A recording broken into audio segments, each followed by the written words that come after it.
Welcome to Adoption Attuned Parenting Grows a Happier, Healthier Adoptive Family.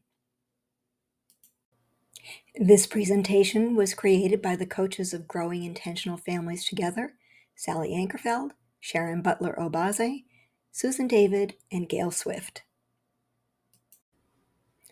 Hello, I'm Gail Swift. I will be your adoption coach for this course.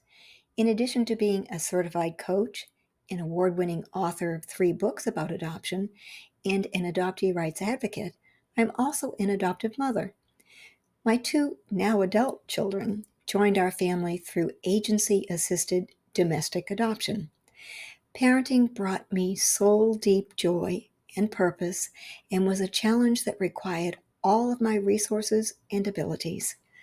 I learned that adoptive parenting included factors that made the process of parenting a bit more difficult, a bit more complicated. It also required additional knowledge, insights, and skills. So, now you know a bit about me. Let's get started. Hello, Susan and I are adoption coaches with Growing Intentional Families Together. Our goal in this course is to share ways to nurture and sustain connection and attachment with your adopted child. This course will help you to become the skilled parent your adopted child needs you to be. As 2 of the co-founders of Growing Intentional Families Together, certified coaches, and part of Families Built Through Adoption, we understand the unique challenges of adoptive parenting. With our partners, we developed the concept of adoption attunement based on adoption research and the latest professional understanding of adoption, coupled with our lived experiences and the challenges of being part of adoptive families ourselves. Because you're here, we know you yearn for a deep, reciprocal, and loving connection with your child. This takes intention, education, preparation, and determination to achieve this bond. In short, you need to become a family steeped in adoption attunement. We call that intense attunement having a high AQ. Nationally recognized psychiatrist Dr. Dan Siegel says that attunement is crucial for people to feel vibrant and alive, to feel understood, and to feel at peace. While neuroscientist and renowned trauma expert Dr. Stephen Porges asserts that, quote, attunement builds a context of safety that frees people to love without fear, unquote. This course will teach you the elements of adoption attunement and why they are the key to forging strong, resilient family bonds. You will learn about the complexity and unique nuances of adoptive parenting.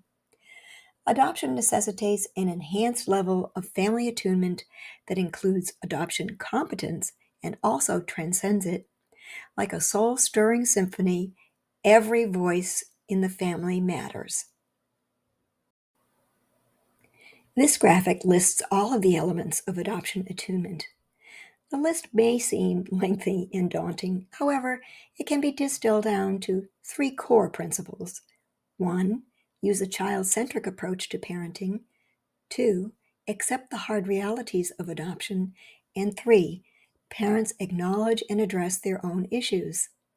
In this presentation, we will explore each element separately so you can begin to understand what it means to be an adoption-attuned parent with a high AQ. What does it mean to operate with a child-centric focus? Well, to illustrate this principle, I'd like to share an experience that my husband and I had when we were beginning our adoption journey. We attended an informational meeting held by our adoption agency. The director told us that, quote, adoption is not about finding children for parents, close quote. As you can imagine, there was a collective gasp from the hopeful adoptive parents in attendance. The director continued, quote, it's about finding families for children who need them, close quote. Perhaps that initially feels like wordplay. However, we invite you to think about the subtle yet significant message it conveys, and that is that adoption is meant first and foremost to meet the needs of the child, and secondarily to meet the needs of the parents adopting the child. This statement illustrates what it means to operate with a child-centric focus, so keeping it in mind will guide you as you determine the priorities of your family life. Recognize the 7 core issues in adoption. Much research has been done to find ways to support adoptees and to help their families thrive. One of the things that was discovered is that almost all adoptees struggle with 7 core issues.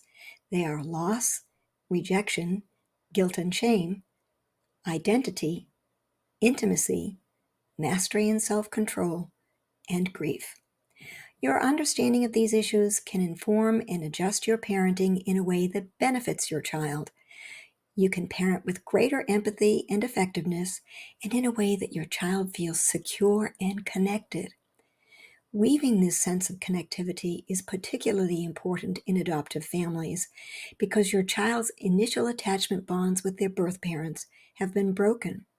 Research has established that this leaves them feeling uprooted and unsteady. Growing new roots takes time and effort. Thus, it makes great sense to be intentional about building and sustaining strong attachments, warm connections, and healthy relationships. For example, because most adoptees have a strong need for control, it is likely that your child will as well. So look for ways to give him choices and allow him the sense of control he seeks.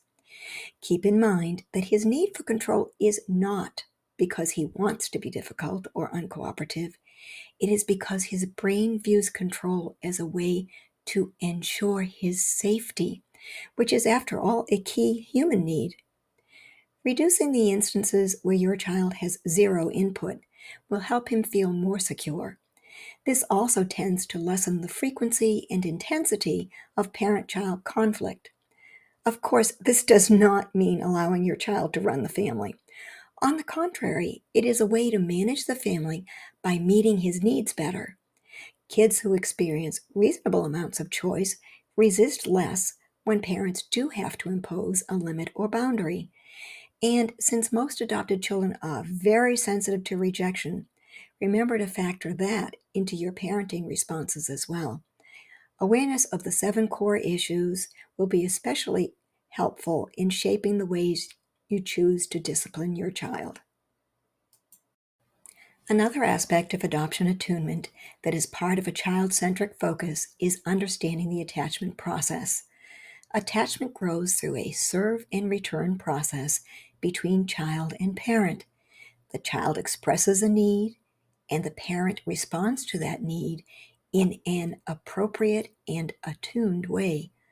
Over time and many, many repetitions, trust grows. The child learns that his voice matters, and significantly, that he can rely on his parents to be there for him. Of course, the process is an imperfect one. Mismatches will occur. Even these misfires, though, are an important and integral part of the process because they offer opportunities to declare and repair. Declare something went wrong, as well as declaring the intent to repair, apologize, and reconnect. Your attachment styles influence the way you relate to your partner and to each of your children. If you had a poor attachment connection with your own parents, strive to understand the causes so they do not interfere with the attachment process with your own child. Keep in mind that we all experience relationships through the lens or channel of our own attachment style. It colors what we see and how we respond. Use respectful adoption language. Words can create connection or disconnection. How we say things matters. Our word choices influence the message listeners receive as well as how they feel about what we say. Adoption-connected conversations can touch each member of the adoption constellation uniquely. A desire to be sensitive to each person's feelings gave rise to respectful adoption language, also known as positive adoption language. It was meant as a way to speak sensitively and respectfully about adoption and to be mindful of people's feelings. So choose words carefully so that what you intend to say is what actually is heard by listeners. This creates conversations where everyone listens and everyone feels heard and feels respected. However, language can also be used to obscure the deep pain and loss that underpins adoption. In some conversations, it is appropriate, perhaps even vital, to speak words that actually do reflect the grief and loss of triad members. Each person will have their own unique emotional hotspots. For example, many adult adoptees report that in a very profound way, they often do feel given away. They say they experienced strong feelings of loss and pain even as young children. And some say that positive adoption language tries to candy coat their losses. So be careful not to minimize, dismiss, or otherwise invalidate feelings your child chooses to share. Be careful not to tell them how they should feel. Two of the most prickly emotional shoulds tossed at adoptees are that they should feel lucky or grateful they were adopted. This expectation minimizes the sad and unlucky reality that they lost their first families. Regardless of how awesome your family is or how much you love your child, expecting them to feel lucky or grateful is a bit emotionally tone deaf. So get in the habit of asking your child how they truly are feeling. Then listen. Resist the inclination to fix it or to discount what they are feeling. Consider another way that language matters. For example, the words mother and father have many angles in adoptive families: expectant, hopeful, real, birth, first, natural, adoptive, foster, permanent, temporary, terminated, or forever. So select the appropriate words carefully.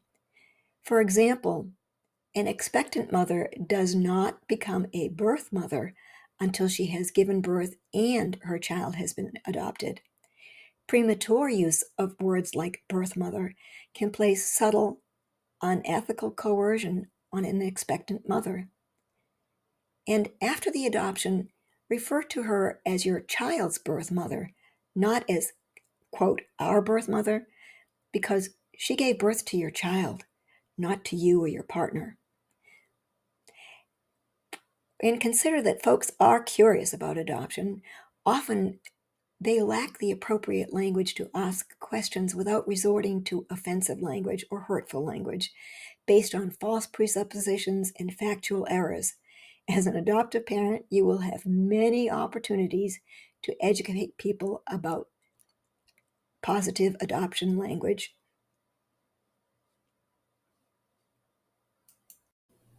Talk about all aspects of adoption. Often, adoptive parents delight in talking about the benefits of adoption and will postpone or avoid talking about the losses that occur in adoption. Let's face it, we all have conversations we would like to avoid, yet often this merely kicks the issue down the road to be resolved at a later date and typically at a higher life cost. For example, most adoptive parents wonder when they should tell their child they were adopted.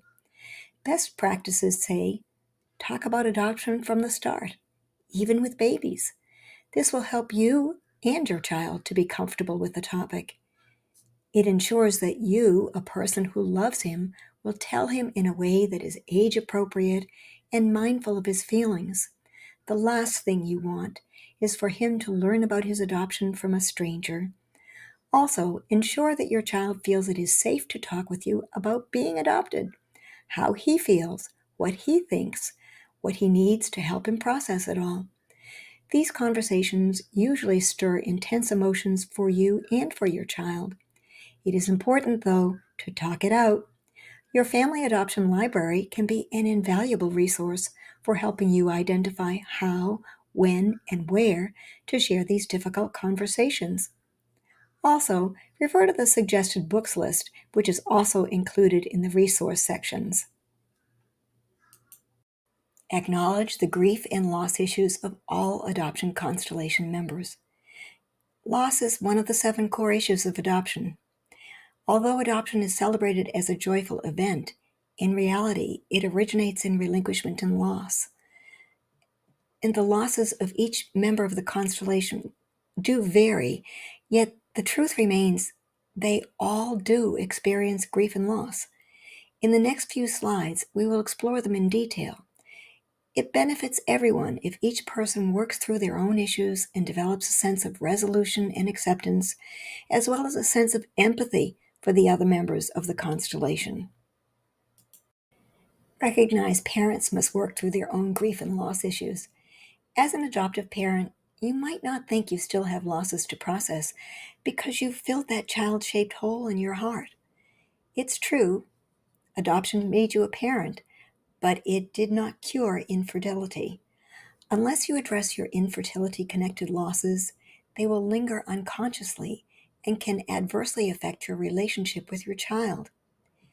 Infertility is a loss that echoes through time and is reawakened by life's milestones, reminding us of what we have lost, even in the face of our very real blessings and joy. Notice when something has triggered that tender spot and needs attention. Other losses that adoptive parents must acknowledge are the thrill of feeling your unborn child stir within your womb, the loss of genetic connection and mirroring, the fracture of your family lineage, the break in your family patterns, the loss of the fantasy child who would have been the blend of your partner's genes with yours. By handling your own grief, you provide your children a good example of the importance of handling adoption-connected losses. Many adult adoptees say that out of love and care for their parents, they ignored their own comfort and emotional needs. They also say they hesitated to share their messy feelings about their adoption-connected losses because they feared it might jeopardize their security in their adoptive family. Handling your own loss and grief issues also delivers an added bonus. It releases the emotional strength, resilience, space, and energy that empowers you to support your kids. It's an important and loving offer of grace to your beloved child. Adoption, the same event that brought you delight, delivered a lifetime of loss and absence to your child's birth mother. Her profound grief and losses, though, often go unseen, unacknowledged, and underappreciated. Many continue to face challenging circumstances that caused her to make an adoption plan for her child in the first place. This means that few receive adequate, lifelong emotional support. The world around them sends conflicting messages. While she's pregnant, she hears that opting for an adoption is the right thing to do, the most loving option for her child. Yet, once the adoption occurs, she feels the brunt of society's judgment. How could she give away her own child? What kind of person would do that? The obvious answer is someone without resources and adequate support that could help her through this overwhelming situation. Quite possibly, one of the harshest critics she'll face is likely to be the voice in her own head. Many keep the adoption a secret, stuffing her pain, sadness, and shame, coping in silence and solitude. Because the agony of childlessness is in our rearview mirror, it's easy to be blinded by the day-to-day joys and demands of raising a child, and to lose sight of or minimize the losses of your child's birth mother. On the other hand, if you do keep it in mind, you, your child, and his birth mother benefit. Your empathy can spark kindness towards your child's birth mother. Remember, if her circumstances were better, she would likely be the one who would be enjoying your child's snuggles, hearing his laughter, and patching his hurts. Our society tends to overlook or minimize the emotional impact of adoption on birth fathers. Most also grieve the loss of their child, but tend to feel and cope with their grief differently. Men frequently keep their feelings to themselves and receive minimal support to help them process their loss. Even though birth fathers do not carry their unborn child, many do feel connected and concerned for their child, especially if the child being adopted is older and not an infant. When adoptive parents can see that birth dads do grieve too, this will color the way you think of him. It will also color the way you talk about him with your child, and that's a good thing. Most birth families also grieve the loss of your child from their family. There may be many aspects to their mourning. For example, they may feel the loss of a first grandchild, or they ache to see their daughter experiencing such profound pain and lifelong loss. They may feel crushed and ashamed by their own inability to provide the support their daughter would need to make the adoption unnecessary. The point is, the grief in which all adoptions originate is real, deep, and persistent. People do not just forget. Adoption Attuned parenting helps you see adoption complexity and develop an empathy for all in the adoption constellation. This translates into holding them with respect and will influence how you regard them and how you talk about them with your child. By the way, the term adoption triad includes the adoptee, birth parents, and adoptive parents. The phrase adoption constellation includes the extended family members of both groups. In the previous slides, we mentioned that all members of the adoption constellation experience grief and why it's important to recognize that.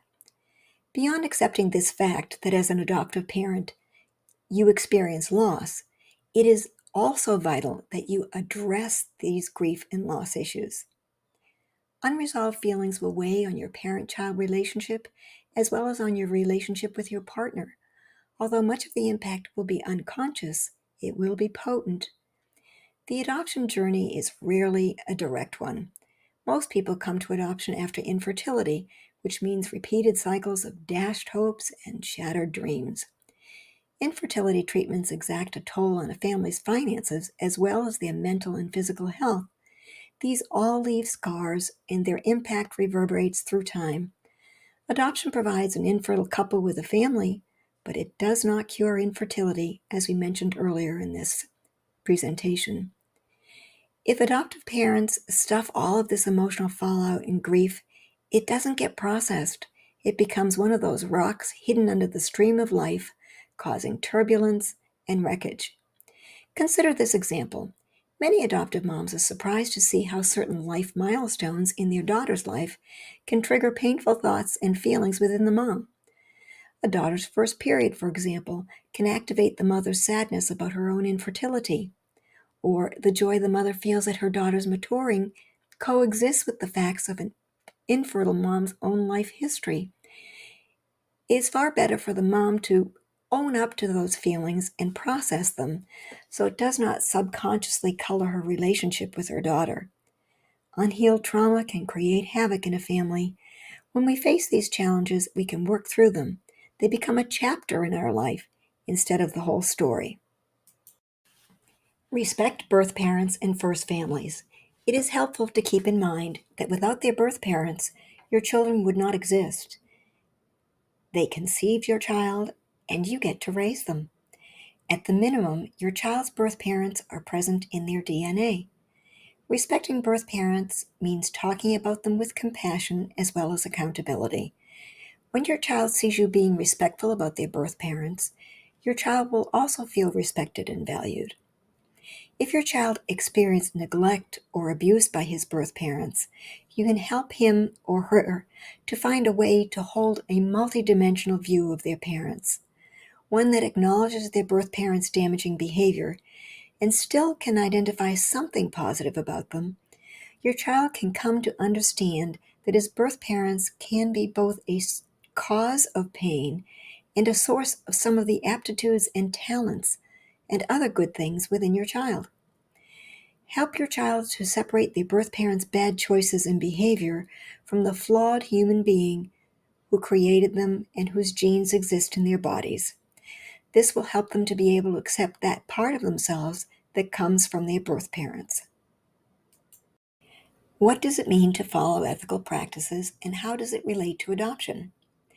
Fundamentally, ethics are about right action, legally and morally. After you've adopted, your ethical focus will most likely be linked to keeping the promises you made about an open adoption. Although in most states open adoption agreements are not legally enforceable, the promises you made are ethically and morally binding. If you agreed to an open adoption, most likely it significantly influenced your child's birth parents' willingness to consent to the adoption. An adoption agreement made you parents to your child. However, it did not end their birth parents' concern and love for your child, nor did it end your child's interest in their first family. Open adoption provides first parents significant reassurance and mental peace. They can see for themselves that their child is deeply loved, healthy, safe, and happy. This knowledge helps them cope with their grief. So, honoring any agreements you made with your child's birth parents is a great way to stay aligned with your ethics and to support their birth family. Adopting changes everyone in a family, not just the adoptee. So it's important to recognize adoption as a family experience. It redefines who is in and who is out. It sets your family apart from the norm. You become an example of diversity and difference. People will look at you, judge you, and many will question if you really are a family. Some folks will feel very free to make comments, criticisms, and ask intrusive questions. You will feel this personally and collectively as a family. Your child will feel the brunt of the impact of adoption, though, and often it occurs outside of your presence or hearing. Remember, when your child joined your family, he brought his genetic legacy along with himself. This includes his culture, family traditions and patterns, preferences, and priorities. Issues and risks that affect him affect the entire family. Dangers that threaten him threaten the entire family. Bias toward him is bias toward your entire family. And for families that also include children by birth as well as through adoption, they live a unique dynamic. Because a family's biological children may share similar genetically based traits, they may easily sync together. Obviously, this commonality is missing with an adopted child, so it may take more effort and intention to create shared interests and connection. Be vigilant about how you treat all of your children. When gaps and differences show up, families need to discuss these issues openly. Be conscious, honest, and open about this potential disparity. Otherwise, unspoken family dynamics can reinforce feelings of not belonging and not being good enough, as well as feeling as if your child is not being valued for himself. How can you honor a child's need to know and connect with birth family? And why is that important? Well, research has proven that adopted children think about their birth parents a lot, even if they don't feel comfortable speaking these thoughts out loud, and whether you encourage them to share their thoughts with you or not. Like all human beings, adoptees are curious about their roots and ancestors. They wonder who they resemble in appearance, personality, and aptitude. They yearn for biological mirrors, for echoes of themselves and other family members. They're also deeply curious about why they were placed for adoption. They fantasize about who they might have been if they had not been adopted. They also consider many people as possible birth parents. Betty Jean Lifton, nationally recognized therapist, describes a process in which most adoptees engage. She called it living in the ghost kingdom. It's the place in their minds where adoptees fantasize about their birth relatives and how their lives might have unfolded if they had remained with their birth family. Adopted children also wonder who they might be if they'd been adopted by a different family. Lifton wrote that these ghosts fluctuate between dispensing comfort and wreaking havoc. And also, when adoptees lack specific knowledge about birth relatives, they must look at anyone and everyone as a possible relative, mother, father, brother, or sister. And once they begin dating, adoptees who do not know their biological relatives fear that they might accidentally date a relative. Tragically, this has actually happened. Having access to information about their birth family avoids that painful risk. Adoptive parents also have their own ghosts and fantasies about the children whom they didn't give birth to and the kind of parent-child bond that they might have shared with this fantasy child.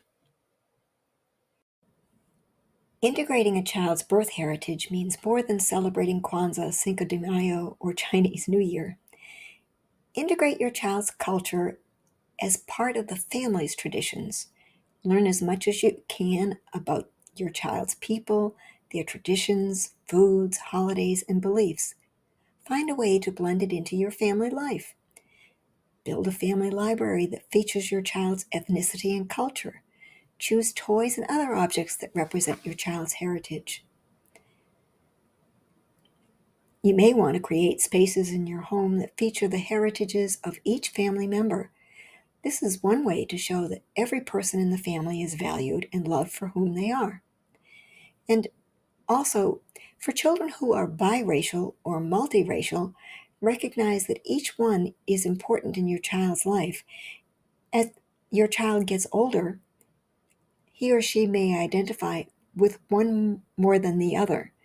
Until then, make all options available and let him or her know that all are accepted and valued.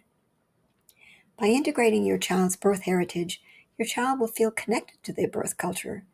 Plus, he'll feel that his adoptive family values and respects all parts of him, the parts that originated with his birth family and the parts that stem from his adoptive family.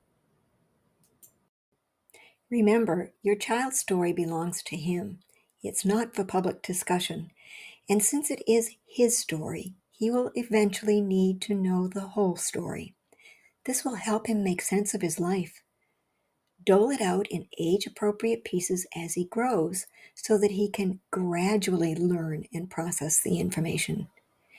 Most professionals recommend that parents share all the pieces of a child's story by the time he is 12 years old. This allows him to process the facts before adolescence and before he begins the hard work of identity formation. Always tell the truth, even when it comes to painful or traumatic information. Start with the basic elements of their story. Slowly build fact upon fact, enlarging the scope and detail. If your child's story includes challenging facts like abuse, neglect, incest, rape, incarceration, etc., you may want to consult a professional who can help you explain it in a healthy, supportive way that provides love, context, and emotional support. Make sure you are your child's source of information so others don't share distorted information spoken with cruelty or unkindness. If that happens, your child will feel betrayed, angry, tricked, heartbroken, unmoored. Any trust you have built up to that point will be shattered. Everything you've told them up to that point will become subject to doubt and criticism. By the way, your child's story is more than the tale of how you came to adopt him. That's actually only part of it. His story also includes the time before they were born and the period between their birth and when they joined your family. A life book narrates this complete history. See the resources slide for a link to learn more about life books. Your child's story is deeply personal and belongs to them. None of us, including our adopted children, want the details of our personal story to be the fodder for gossip. When people learn that you have adopted, they will be happy for you and full of questions about the adoption process, the costs, the requirements, and why he needed to be adopted. It's almost automatic to want to answer any questions posed. You feel happy, excited, and proud. You want people to be warm and empathetic towards your child. This often leads to oversharing, which can lead to the criticism and rejection of your child, which is the opposite of what you intended. Information, especially anything considered juicy, are the kinds of details people almost always remember. And others do not need and should not have those kind of details. Keep in mind that in this digital age, It is particularly important that such personal private details never be shared online. Put yourself in your child's shoes and imagine how it would feel if your personal family secrets and dirty laundry were being shared publicly. Adoptions occur because the child and his or her parents faced difficult circumstances. That's a given. So there will always be difficult, perhaps even tragic events in an adopted child's pre-adoptive life. As we said, these should remain private. As the years pass and you face difficulties as a family, as every family does, you will be glad that you honored your child's right to privacy. Parents who were not vigilant often find that people will use the information to judge your child harshly or his birth family negatively. It will color how they see, value, and interact with him. Finally, before you share any information with family, friends, teachers, or anyone else, be absolutely sure that it is in your child's best interest for that person to know. Model, teach, and hold healthy boundaries. Boundaries are the guardrails in the social interactions of life. They define what is okay and what is not okay in a given moment. They help us feel safe, which is the first thing parents want for their kids and kids want for themselves. This goes far beyond physical safety. Kids must feel safe emotionally and psychologically as well. Remember that adoptees report fear of abandonment and rejection as one of the most common emotions they experience. This fear has an impact on how they perceive themselves and how safe they feel in voicing their boundaries openly and freely. An adoption-attuned parent will want to teach their child three distinct aspects about boundaries: how to set them, how to hold them, and how to respect them. Discipline is part of parenting, and good boundaries are helpful here as well. Adoptive families will benefit from using adoption-attuned discipline methods. All of us make mistakes and behave badly, parents and children. Keep in mind that the purpose of discipline is to teach your child and to help him identify how his behavior is out of bounds so he can learn from his misstep.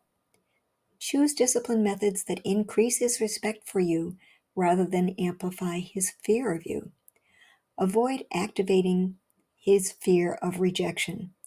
This is why using time out as a way of helping a child calm down and reset their behavior is not recommended for adopted children.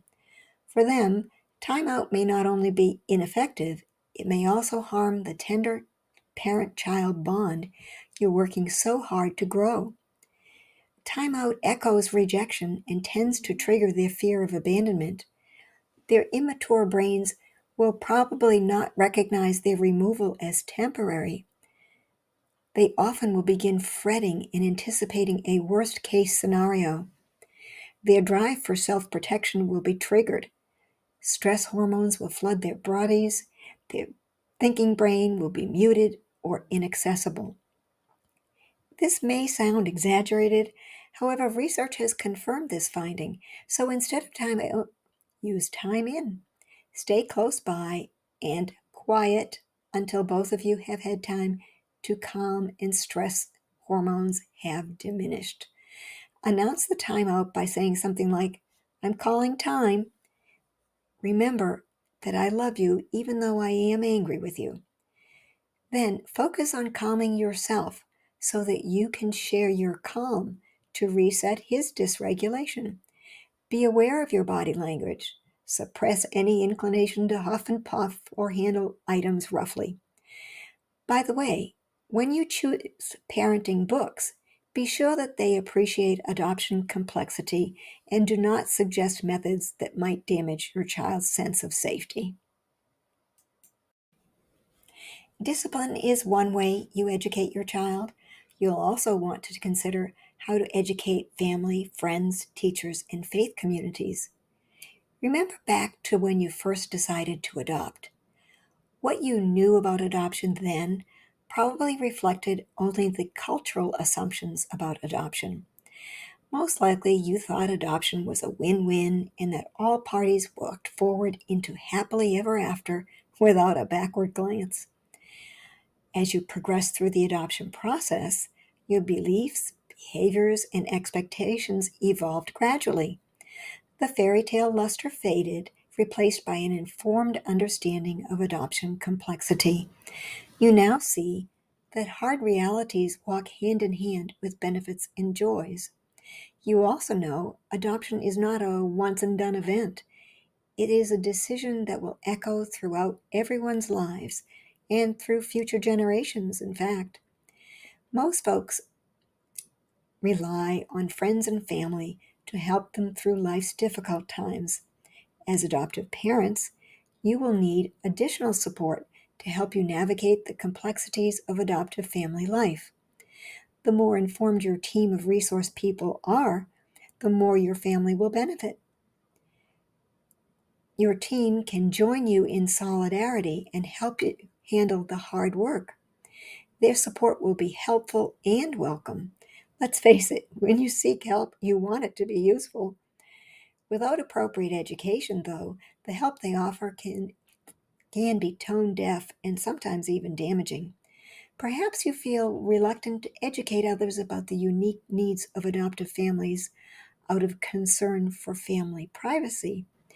You may not want your family to stand out from the norm or be perceived as less than or not real.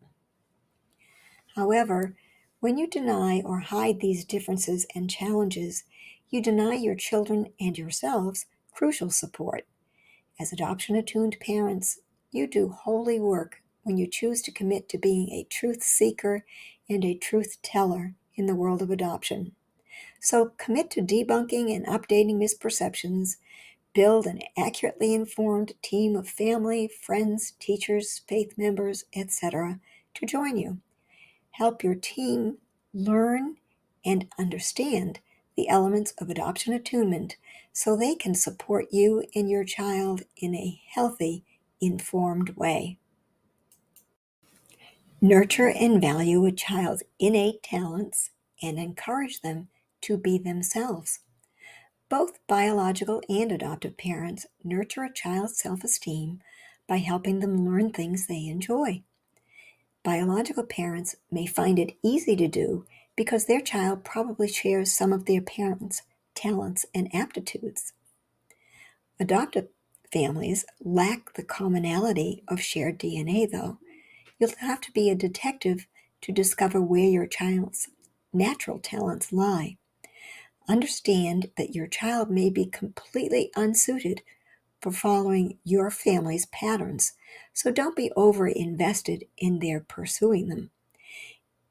Instead, encourage your child to develop their own natural talents. Create opportunities for them to explore different activities so they can discover what they enjoy and what they're good at. Fostering their talents will help them build confidence and feel good about themselves. Attune to how motivated they are to try an activity. Is their interest genuine, or are they doing it just to please you? Do they feel free to say so without fear of disappointing or angering you? Strive to be sensitive and aware of their temperament. For example, your child may prefer solo activities over team sports. When you guide your child to activities that increase their capabilities, build confidence, and feel joy, it helps them feel more comfortable in the world. Encourage their interests without expecting the activity to become a long-term commitment or passion. Perhaps your child shows an interest in following your footsteps. Since many of our children don't want to disappoint us, do make sure that it is what they truly want, not simply a way to please you. Focus on identifying their natural gifts and playing to their strengths. Of course, children won't like every activity they try. Even so, praise their efforts and willingness to try new things. Some will suit them, some will not. They'll learn something from every experience, though. as they grow into the person they are meant to be. Encourage playfulness and good humor as a family value. Fun is not the frosting on the cake, it's an essential component of relationship building. Sharing joy encourages attachment and connection. It weaves a tapestry of family memories. It informs your family culture. Having fun together reinforces your child's desire to be with you and strengthens their willingness to listen, care about, and live by the values you espouse and the standards you set. Be intentional about creating fun. Notice what your kids enjoy as well as what bores them. Parent with a curiosity mindset. Get to know your kids better. This increases your knowledge and understanding of one another, strengthens your bond, and increases attunement. Scientific research affirms the importance of play. In his book, The Neurobiology of Attachment-Focused Therapy, Dr. Dan Hughes says, quote, "Play and playfulness are essential components of treatment for children with blocked trust." Unquote. It is important to note that most adoptees experience some challenges in trust building, so Dr. Hughes' research is germane to adoptive parenting. Adopted children tend to default to protection in preference to connection. Their need for safety trumps their biological drive toward connection. This supercharged preference for safety arises as a response to their separation from their first parents. Often, parents hear a child say, "Watch me, Mommy! Look, Daddy, look!" Kids naturally seek attention and affirmation. They call out to be seen, validated, and appreciated. This attention seeking is natural and healthy. It's an essential part of the serve and return loop, which provides your children with a sense that they matter and are important to you. This interplay with you provides your children validation, affirmation, and a sense of felt safety. Ideally, you respond to their requests with a proud smile, a bit of encouragement, and the gift of your full attention. Of course, sometimes you may be busy and offer them only a half-hearted murmur. That's not the end of the world unless it happens frequently. As long as you connect a lot more often than you brush them off, the relationship will succeed. Avoid falling into the trap that catches too many parents, though. Don't constantly add critical comments that focus on how they can do better, be better, try harder, persist longer, etc. Keep it fun. We've established the importance of fun and joy within a family. How does this mesh with ensuring that we raise kids who behave, are happy and well-adjusted, who understand right from wrong, who know how to strive and be a contribution to their family and to the world? Sometimes you need to focus on discipline, correcting your child's behavior, or highlighting poor choices. Just remember to prioritize your relationship, or as Dr. Karen Purvis advises, quote, "Connect before you connect," close quote.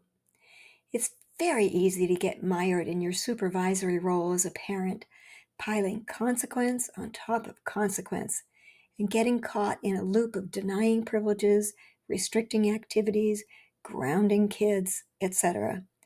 Many families believe that fun must remain completely off limits while the children are in the proverbial doghouse. But this actually reduces the opportunities for you to connect with one another, to build family memories, and benefit from the strengthening effect of feeling loved, seen, and valued. So there's a balance to be struck. Consequences are essential. Just remember that the root of the meaning of discipline is to teach. Kids are works in progress, not small adults. Mistakes are the way they learn. Be clear about what you are teaching when you discipline. Focus on your ultimate goals for your family. Be intentional about how you accomplish them, and still have fun in the zigzag, one step forward, two steps back process of building a family life together.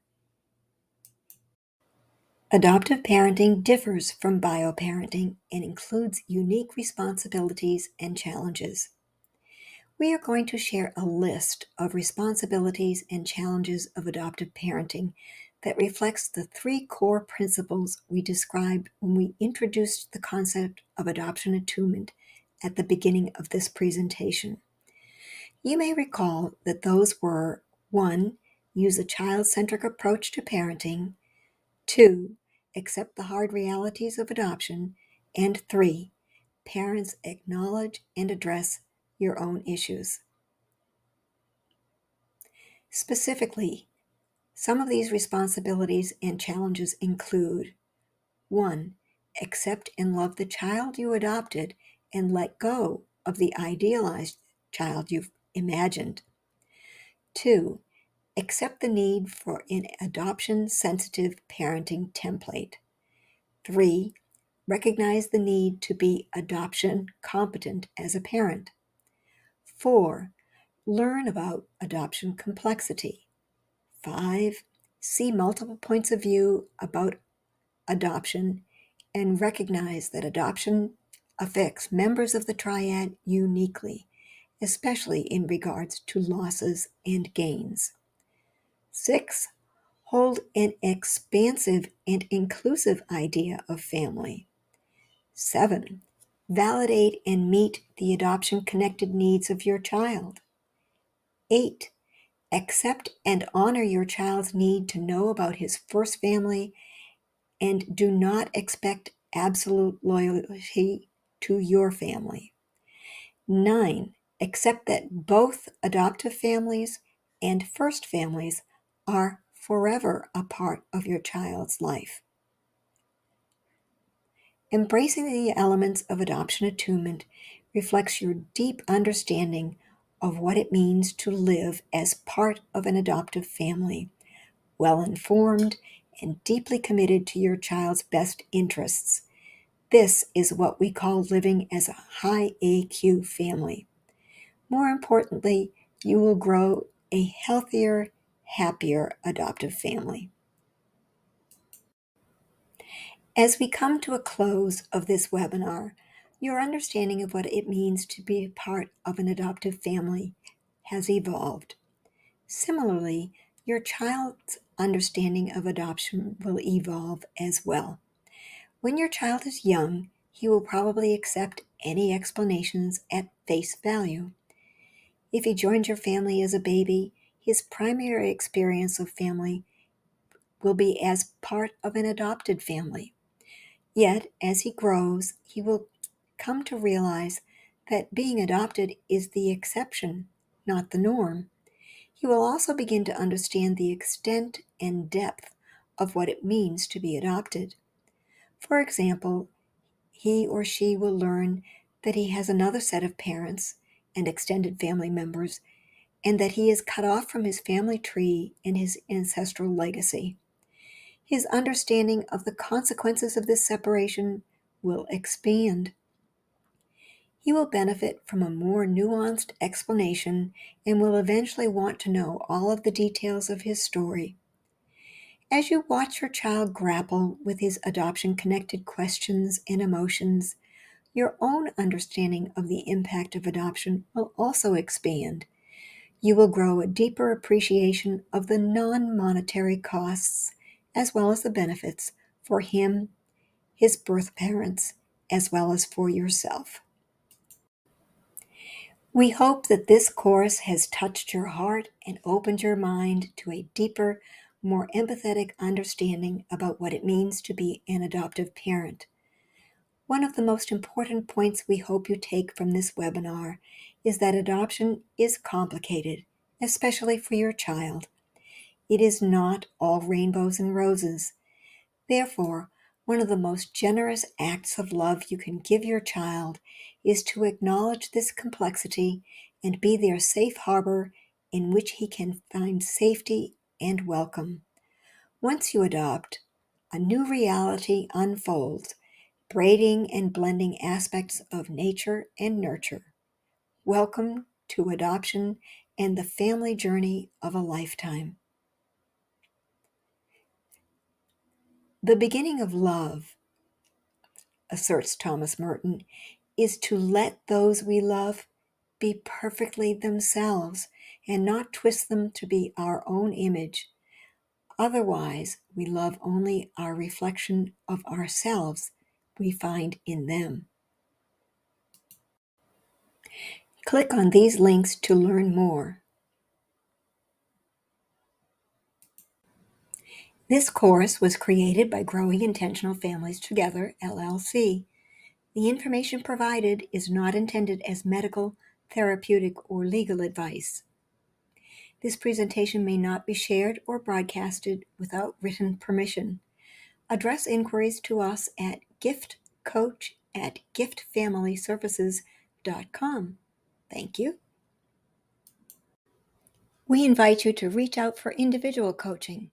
If you want someone to walk along with you through the steps of the adoption process, or if you want to learn in greater detail how you can best prepare for adoptive parenting, or if you are already parenting and think you would benefit from personalized support, reach out and call us. Remember to download your journal to answer questions based on this webinar. They will help you gain a deeper understanding of the material. If you have a partner, share your answers with them.